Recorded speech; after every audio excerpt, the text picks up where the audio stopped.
That was really cool. I was so nervous. Like I always am. And then I calmed down a little bit. There's this one girl, her name is Huda. I'm sure you know her. Questions are deep.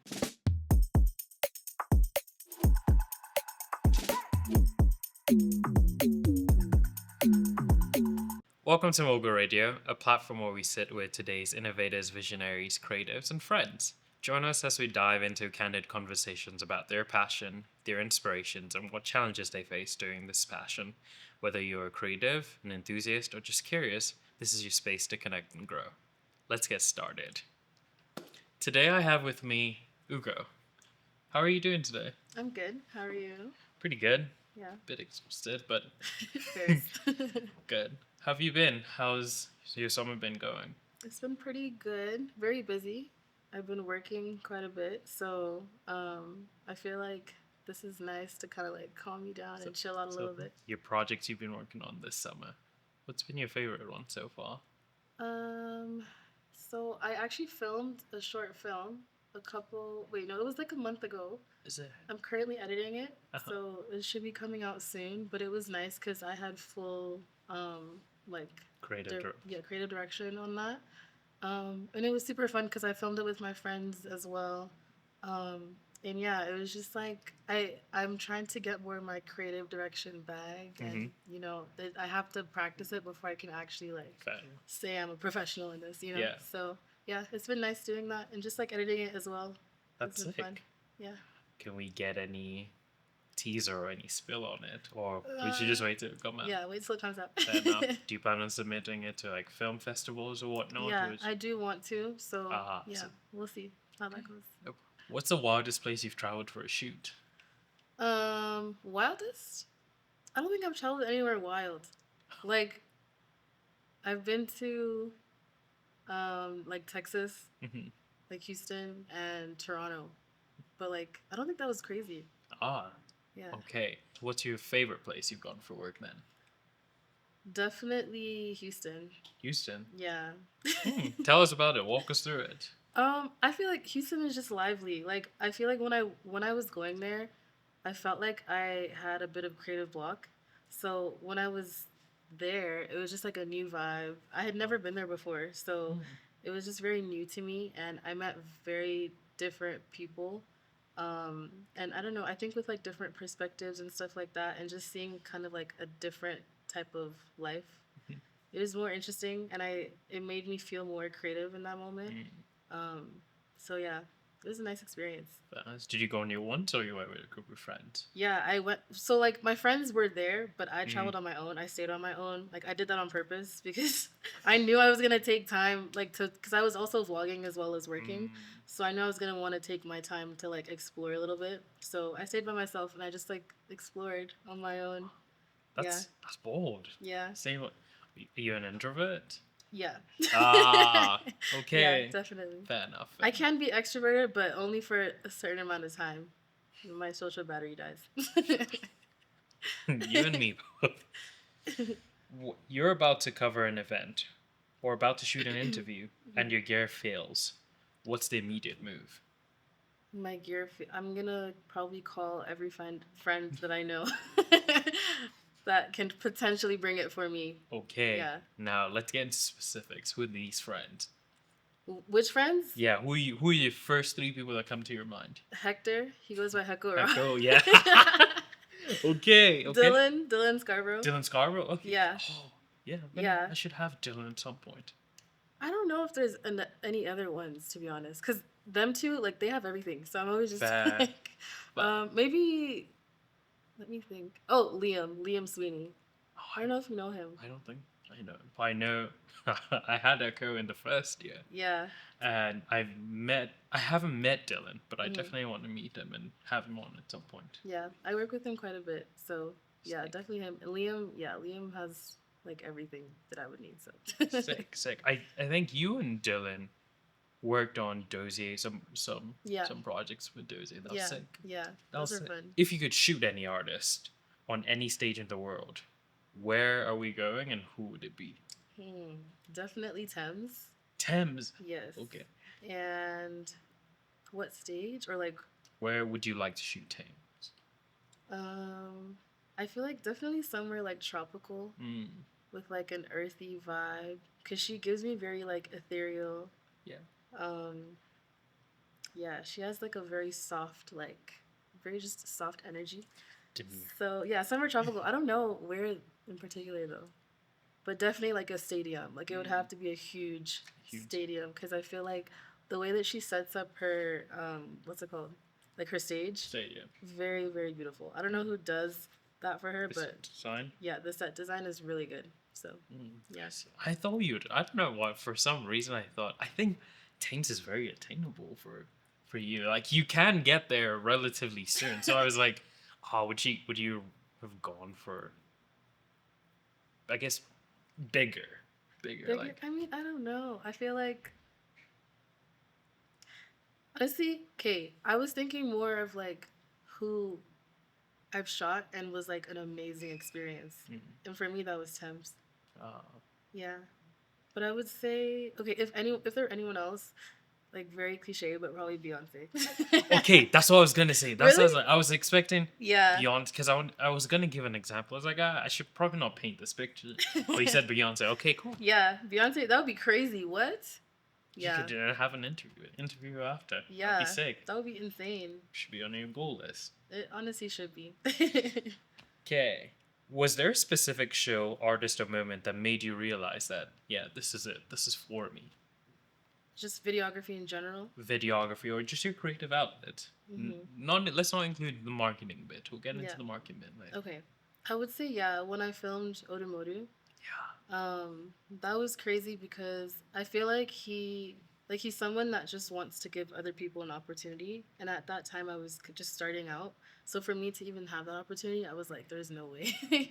But yeah, I think he understood what we were trying to do with that project, and him too. He was also willing to kind of like let a different side of him be shown.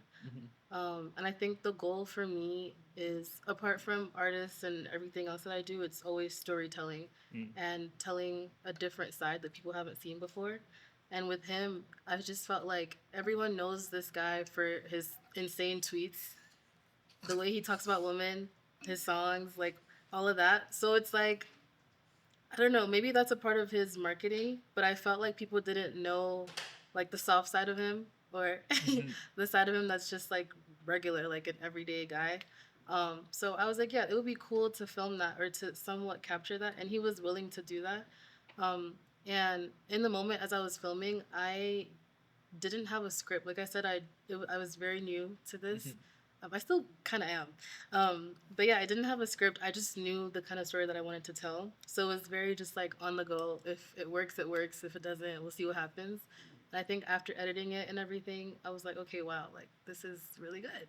Like I was able to bring something out of nothing, basically. So yeah, I think after I posted that, after I finished editing it, I knew that I loved what I created, but I didn't know how people were gonna take it. So I was very scared to post it. It was consumed very well. People Yeah. really liked it. Yeah. So I think that was like seeing people's reactions and knowing that people knew me for what I was doing. I think that was like a very big thing for me because I want to get into that space. And at that time, it felt like it was not necessarily like taking a while, but I just didn't know how I was gonna do it.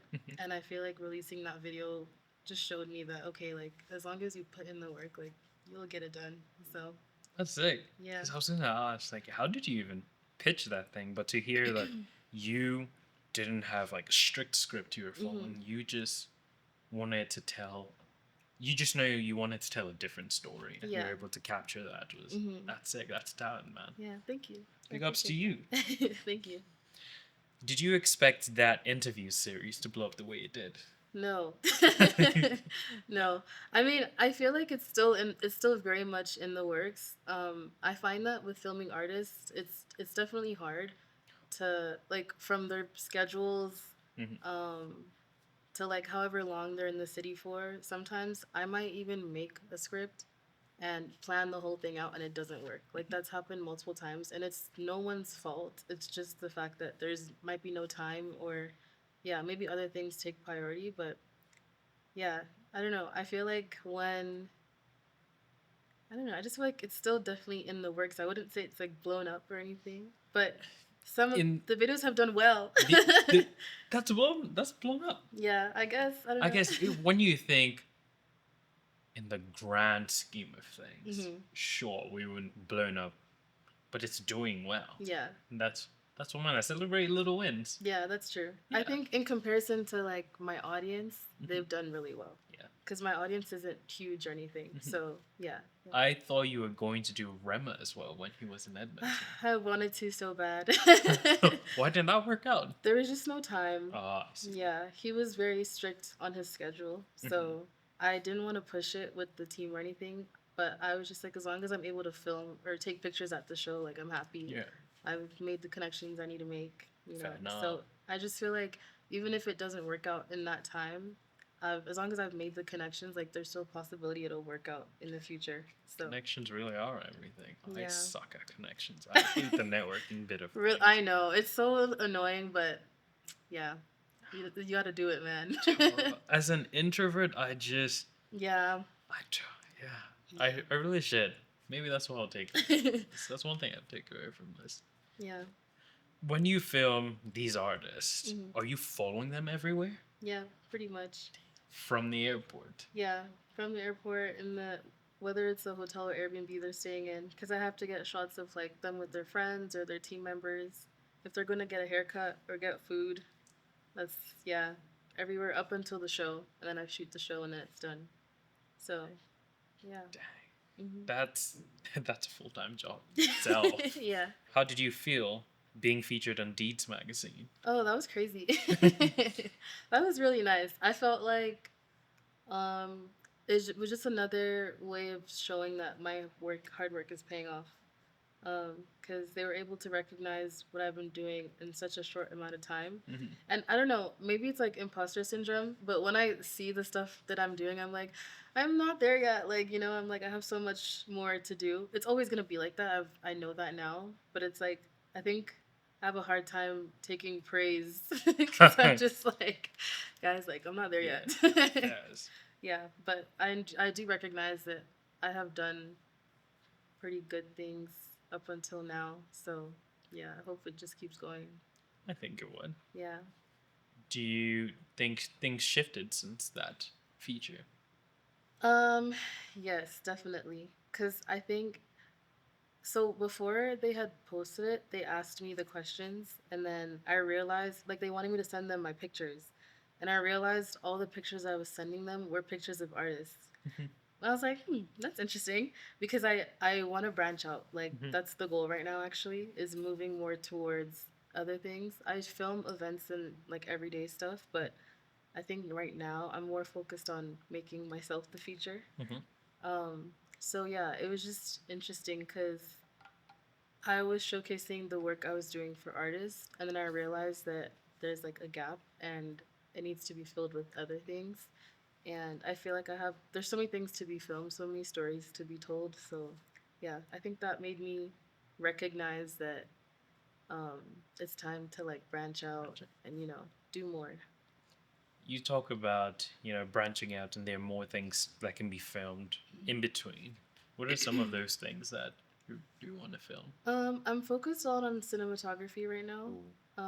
I've been watching a lot of movies just to like kind of open my eyes a bit and just watching movies helps in general, whether it's like angles or how stories are told. So yeah, I think just practicing cinematography has been nice. I also want to do just like everyday videos. I used to say that like Calgary's so boring, so like I have nothing to film. But then in the summer, it's actually really nice. So I do feel like just kind of going outside. I told my friend, I was like, yeah, I'm just gonna carry my camera everywhere, and whatever I film is what I film, because I know I can make something out of it. So. Oh, 1000%. What camera do you shoot with? I have the Sony ZV-E1. I really want a small camera like that. Because it's so nice. Of course I can't. Like, Yeah. I look at these, I'm like, I really want to do just like you said, filling those spaces. Like if I'm not writing or shooting for a soliloquy style film, or if I'm not in front of the camera during MOGUL radio, or doing a commercial, I want to do something because I I write quite a bit, Oh, nice. and I just want to film my writings rather than just have them Yeah. written. Yeah. But I often run into, I don't want to carry my camera with me. I don't want Yeah. to have it set up a tripod. I know. That's what's so annoying. What's that like smaller camera, like the tiny one that every like Sony FX3, no, it's like a point every and shoot, influencer has one. It's like the Leica. tiny. Do you know what it is? It's like the tiny. It's what is it? I'm trying to think. How tiny? It's a DJI Oh, Osmo Pocket 3. the okay, yes, Yeah. yes, yes, I do know that. Yeah, I'm low-key like maybe I should just get that. But the quality, you notice a I huge know. quality difference. I know. I looked at, I saw one on sale on Marketplace, but it's not. I know what I want to capture. I want it to be quote Yeah. unquote cinematic. Yeah, So exactly. I thought of an FX3, but that's. I'm not gonna buy an FX3 just so I can take it around. I know. With me. It's a ridiculous amount of money. Yeah, but the FX3 is like the best. It is. The Sony lines are good. Yeah. Not for photos. I do. No. Yeah. Yeah, I love photos primarily, Mhm. and yeah, I can't do. I don't think I'll take photos. I'm a Yeah. Canon. I'm loyal to Canon. Yeah, that's fair. So, That's fair. aside cinematography, what else would you say you'd like to do? I want to definitely do more short films. I feel like there are stories like even if it's about myself, but having someone else act it out, I feel like that would be really cool to tell. Yeah. Okay. Yeah. So you'd write. So, correct me if I'm wrong. You write a story about yourself, but Mhm. have someone act it. That's. Yeah. Why would you want to be the feature then? I don't know, cause I'd want to direct it and like, you know, when you have like a vision and you want it to go a certain way. I feel like it might be harder if I was in it. It would be. It would be hard, but it's still doable. Though. Yeah, it is doable, but I feel like I don't know. I think that would definitely be a thing eventually. But it would just feel it just feels like it would be cool to have someone else like Someone be else the character that's actually me. I know. Yeah. How do you develop your visual identity while capturing someone else's story? That's a good question. I think for me, it all comes down to editing. It's like the part where I'm filming, that's where people tell their story, but editing is the process where I get to make it what I want it to be, but still through their lens. So yeah, I feel like for me with editing, I usually have a plan like for my script, but when I start editing, it almost never goes to plan. Yeah. Because like you just see things differently. It's different when you're actually filming than when you're editing, and you just have a bunch of new ideas. Like I could edit a video and finish it today, and then look at it in a week, and then have completely different edits for it. So, I think yeah, just allowing myself to be as open as possible when I'm creating. I think that helps me a lot, and that makes it mine at the end of the day, even if it's someone else's story. Yeah. Throughout the whole process, from your pre-production down to the final bit, sending it out to the final deliverable, what's your favorite? Which is your favorite? Sending it out. Okay, we're removing sending it out. Okay. I would say the editing process. Okay. Yeah. I love editing. I feel like a lot of videographers don't like editing. They just like the filming part. That's why I asked the question. Yeah, but I'm like the opposite. Yeah, I don't like the filming part, but I will sit for hours and edit. Yeah, literally. I just like that part. The color grading, I love. Yeah, color grading is the best Yeah. because that's when it really comes to life. Are I you love that. DaVinci person? Okay. Yeah. I thought you were going to say Premiere Pro. No. Some people still use Premiere Pro. If you I use know. Premiere Pro, I don't know what you're doing. I don't know what you're doing for real. Nah, I hate Premiere. It crashes. The number of times Premiere Pro has crashed on me. I know, right?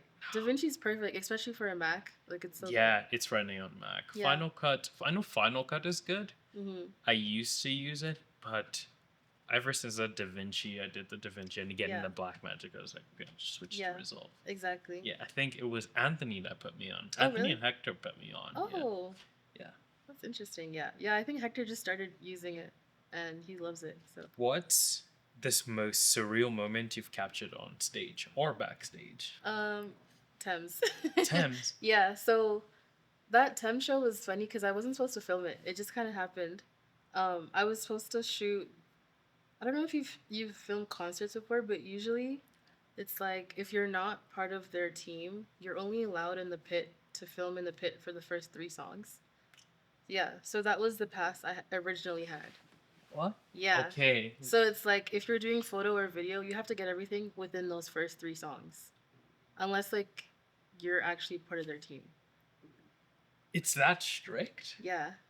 Because like their videographers or photographers, they need space to move around. Mm-hmm. So if there's like 10 photographers, it's like you're not getting anything. Like all your shots will probably be from one spot. So yeah, so that show, I was lucky and I met someone on her team. And they gave me a media pass for the entire show. And I was able to go backstage, everything. Um, I met Tems, like I met pretty much the whole team. That's it. And it was just crazy because I think that was the third show I'd ever filmed. And I was like, wait, how did we get here? Wait, show 3, you're filming 10. Yeah, I was like, how did we get here? Yeah. But yeah, I think it was cool because so Tem, she had 2 different shows in Toronto. Mm-hmm. There was 2 nights back to back. So the first night I focused more on photo. So the second night I could do video. So the second night, because I had that like full pass, I was able to go pretty much everywhere. I think the only place I couldn't go, like I was on the stage for like 5 minutes, and that's all they allowed. But I still got like a crazy shot with that 5 minutes. I think that's thanks to her set design, but um, yeah, I think that was just an insane moment because I was so new to it, and I just couldn't believe like the whole time I was just like, wait, how am I here? No, show 3 Mhm. that you ever. Who was Yeah. the first 2? You, It was Johnny Drill and uh, who was it? I can't remember now. show 3, he shot Tems. Yeah, literally. That's crazy. Yeah. So I think the whole moment was just surreal to me because I just couldn't believe it was happening. And then after I edited it, I was like, yeah, like, You did that. yeah. Fair. Yeah. Oh, congratulations to Thank you. you. Looking back, did you plan for your progression or did it mold itself as you wanted? Yeah, I think it molded itself. I think when I first started, I didn't know what path I was going on. So it was just kind of like at first I would take whatever opportunity was given to me. And I think that was good because it helped me recognize what I actually enjoyed doing. So yeah, I think as I kept filming, I kept building my niche. So yeah, I think that just made things a lot easier. And yeah, the way I was getting opportunities was kind of like it was like God's plan. Yeah.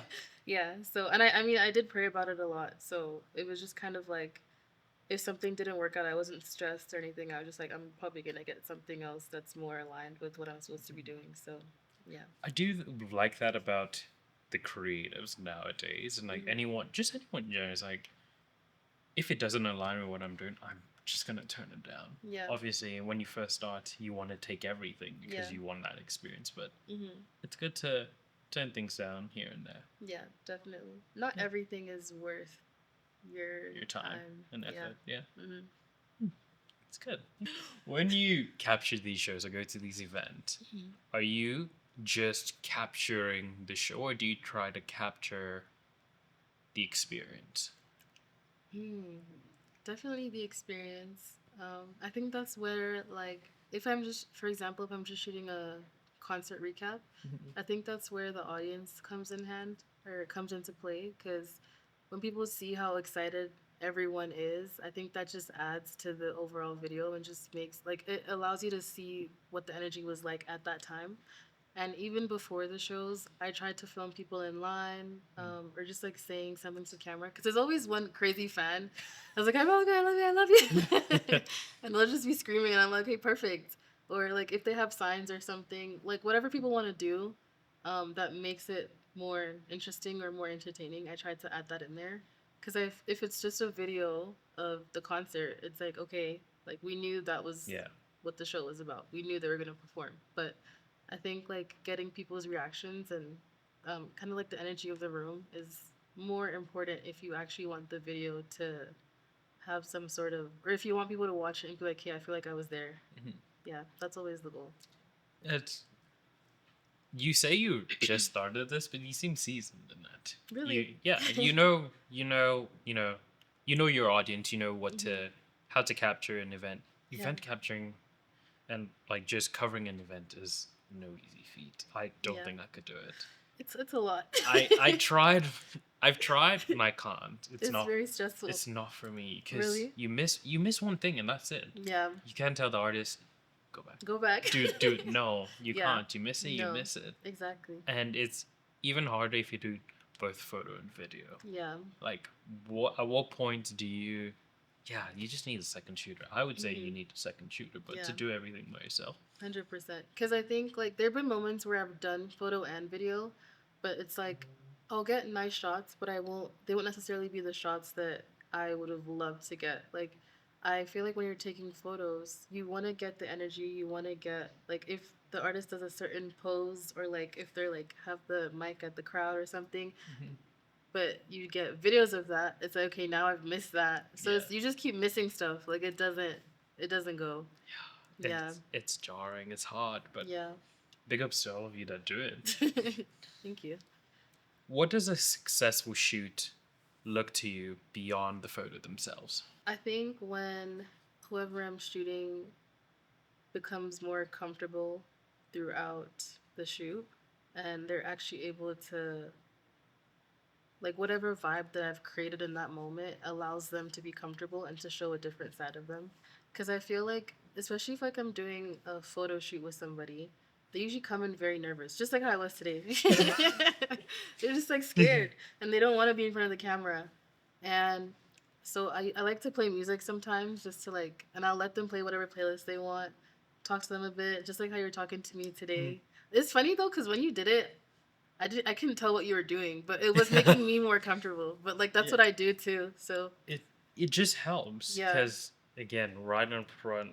The first year I was in front of the camera, yeah, I thought I was terrible. really, The edits made look good, but I didn't. It's just harder because as soon as you bring them and you just in front of the camera, it's just like okay, yeah, we're in there. yeah, Versus have a conversation, get to know the person a bit more before you go into anything. So yeah. So I think like just with that being said, when they're able to bring out another side of them or a more comfortable side, and then we just collaborate based on whatever that energy is. Yeah, I think I would say that that makes it successful to me because it's not just that I brought you here to pose in front of a camera, but like you actually had a good time yeah. and we created something special. So yeah. Would you say your marketing background helps your creative side of things? Yeah, definitely. Because in marketing, you have to be on top of everything in the sense that like you have to be creative or have ideas all the time. So if I'm trying to direct something, I need to have ideas like back to back. So yeah, I think it also helps in the sense that with marketing, you're usually pitching something, and it's not always gonna work, but it's the fact that you have the floor to actually pitch something, whether it's good or bad, or whether they like it or not. So I think when I'm filming or when I'm shooting, I give a lot of ideas, and it's like it's not guaranteed that they're all gonna work, but usually when it does work, it's good. Yeah. It's reassuring. Yeah, it's reassuring for sure. So yeah. An extreme choice if you were to pick, if you were to go down one lane, your marketing or your creative field. And your marketing, you can scale it to whatever you want. And your creative field just the same. Which are you taking? My creative field just the same. Just so you can scale it as the world is your oyster. Creative field for sure. Creative field? Yeah. Yeah. I really love videography. Like, yeah, it's something I've always been interested in, but I think now that I'm taking it more seriously, I realize that there's so much I can do. Marketing is fun and all, It is. But with marketing, you're usually, for me at least, I'm given what I'm marketing about. Oh, I see. But when I'm creating, it's what I want to do. It's whatever you want to do. Yeah. I guess that's fair. It's kind of different. Yeah, same difference. Yeah. I'm at the point. I'm at a like crossroad where it's either could work, either is fine for me. Like I love. I went to school for marketing, so I enjoy doing it. But I also really love doing all of this. Yeah. So they're the same level now. Yeah, that's good. That's why. Is it? I mean, is it not? Because how do you progress with one That's if you're true. trying to if you're giving split effort onto both, if it's 50-50? Don't you feel like even if you like two things at once, there's you know the one you like a little bit more, even if it's just a little bit. Don't you think that? It changes. It Really? changes between them. That's true. I guess, yeah. I can see that. And I know that one has to go. I have to forego Mhm. one if I want to scale the other. Yeah. Which is 100%. yeah. The Nigerian in me would never let. Yeah. I like stability. Yeah. I think the issue with it is that the two of them are very time consuming. So it's not like you can just tackle both at the same time. It's two full-time jobs. Yeah. It's two full-time jobs, and I love it. Yeah. I love being busy, Yeah, me too. but it can drain. Not like today. Not today type busy, but Yeah. in general. For context, we've been shooting all morning, Yeah. but we love it. I think. We hope. We hope. Are you a big Love Island person? Yeah, I am. Are you not? No.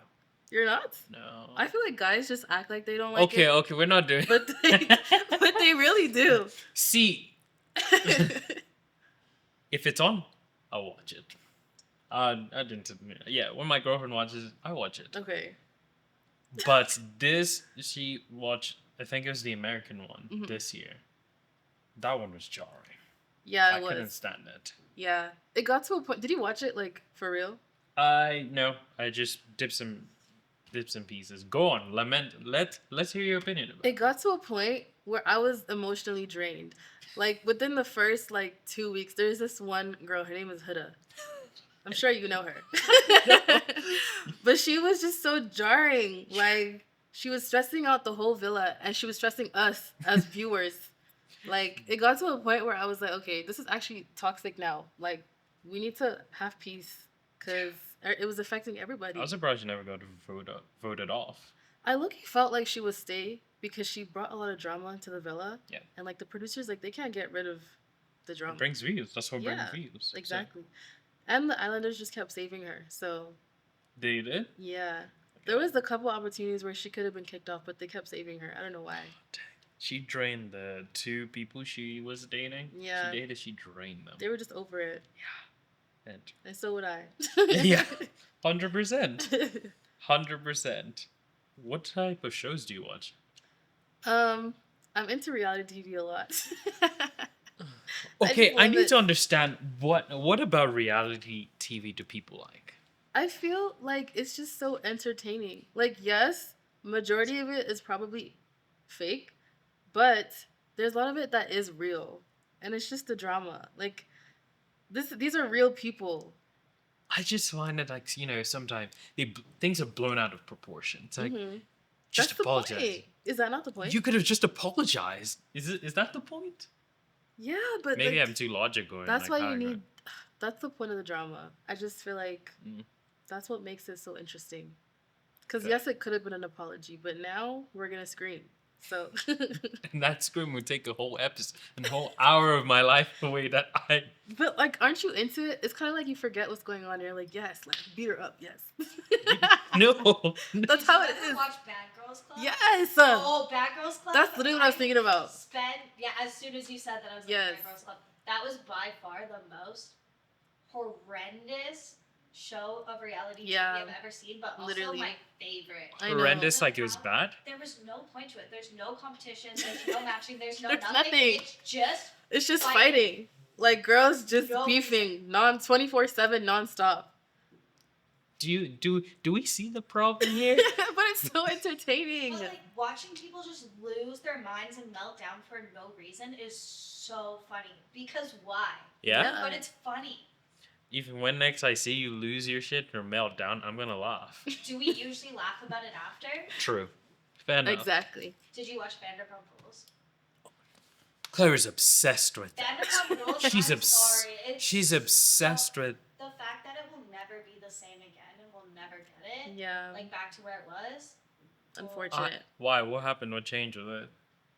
Well, it just like it broke down. They're getting a whole new cast. Mm-hmm. After I'm sorry if you don't know what happened on Vanderpump Rules. Skip this, I guess. But like, I don't know how you don't know. Once like Sandoval cheated on Ariana, it just like was over. Like everybody blew up. Have you seen it? Yeah. Jax Taylor's hopped up on cocaine on the Valley, losing his wife. It's great. It's crazy. The way you talk about it, one would think you knew these people personally. I do, because I spent so long watching the intimate details of their life. Fast, I guess. You know what? I have a connection with them now. Get a connection? Yeah. Okay, I can hear that. I will say this. When Vanderpump left the Real Housewives, I was upset. I thought there was no point of the show anymore. So I said I didn't watch it. I would say that, but I don't watch it. I don't watch it. That was just interesting. That was like a teaser into how entertained you would be if you continued watching it. You know? I will stay on the side. But I'll support you. New York. Watch it. Just sit down. Just sit down and watch Real Housewives of New York. Mm-hmm. What is the one with Kelly when they all go to that island? Oh, season. I don't remember what season that was. The one. Great, just like watch. Yeah, so Scary good. Island. Mm-hmm. The Mormon one is interesting. I haven't watched that actually. People said it was good. Secret Lives and Mormon Wives. Yeah. Crazy. I have to get into that. Big ups to you people that watch it. You were on the panel of Femfinity Collective. Mm-hmm. What did that experience mean to you? That was really cool. I was so nervous. Like I always am. And then I calmed down a little bit as I'm talking. But it was cool because I feel like it was a really great way to just empower women to be in room. Well, for me at least, I felt like what I was mostly speaking on was empowering women to be big in rooms full of men. Mm-hmm. I feel like when it comes to videography specifically, or even just like when I was shooting artists and stuff, it's mostly men that you'll see. And it was nice to know that like we can be in these rooms too. Like don't ever limit yourself. And I think just kind of telling my story of like how I started and everything inspired a lot of the girls to start their own kind of like, whether it was a small business, just whatever has been on their mind. I did have a chat with a lot of them and they're like, yeah, like I really want to start this. And I told them like, yeah, just start. Like there's never going to be like a perfect time as long as you like just focus and know where it is that you want to head. Yeah, so it was really cool.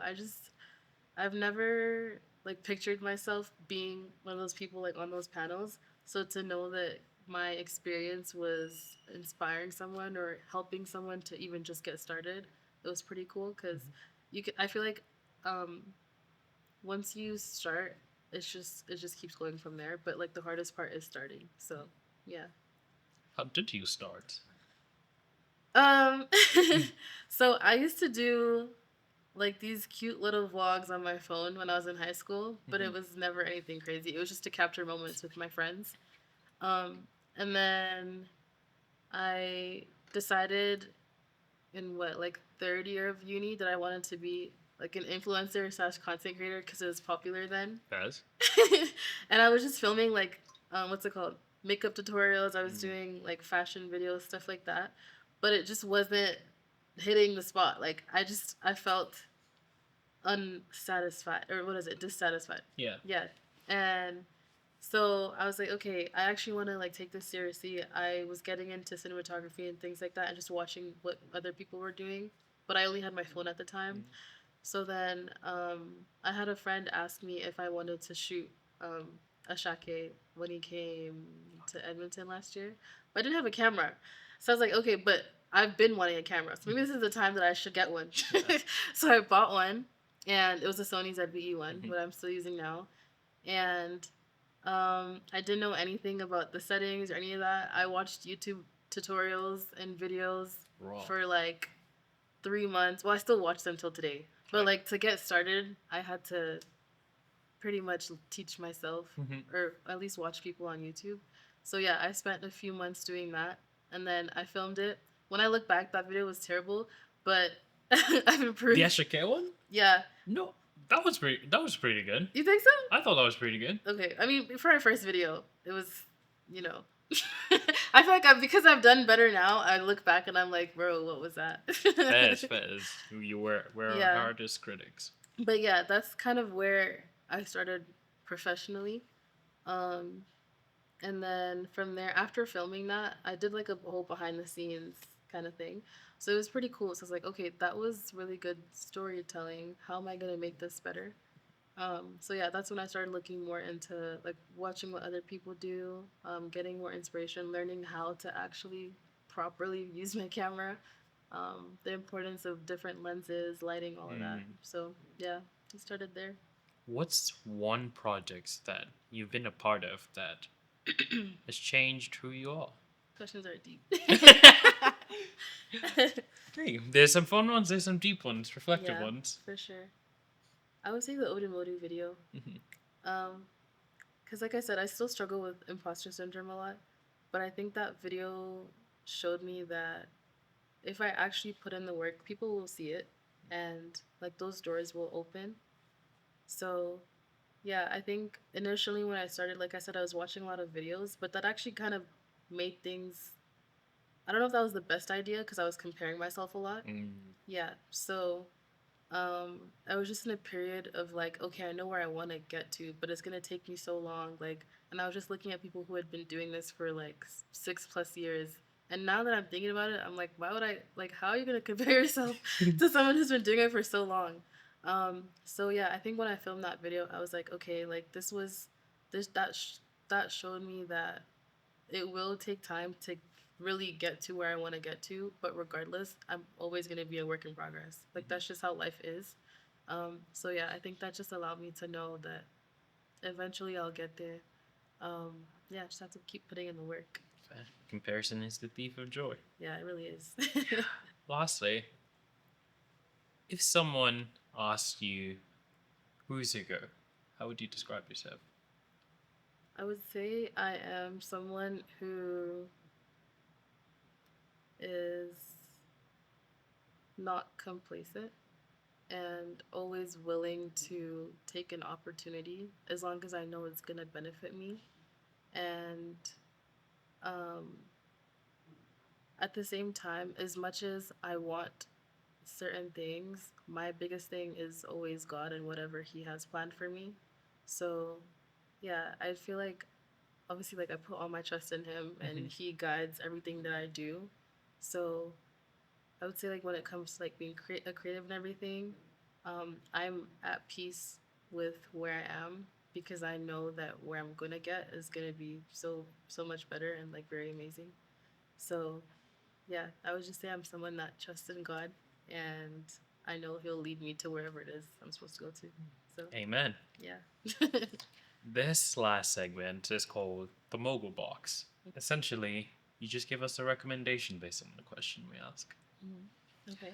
What's one camera you swear by that will get it all done? Your photos, your videos. I mean, this is biased because it's what I use, but the Sony ZV-E1. Yeah. Yeah. I wouldn't say it's amazing for photos, but I mean, I feel like Gets the job done. it gets the job done. Yeah, Well, Ugo, thank you for being on this. of course. Appreciate you. Thank you. That's Ugo, everyone. That was fun.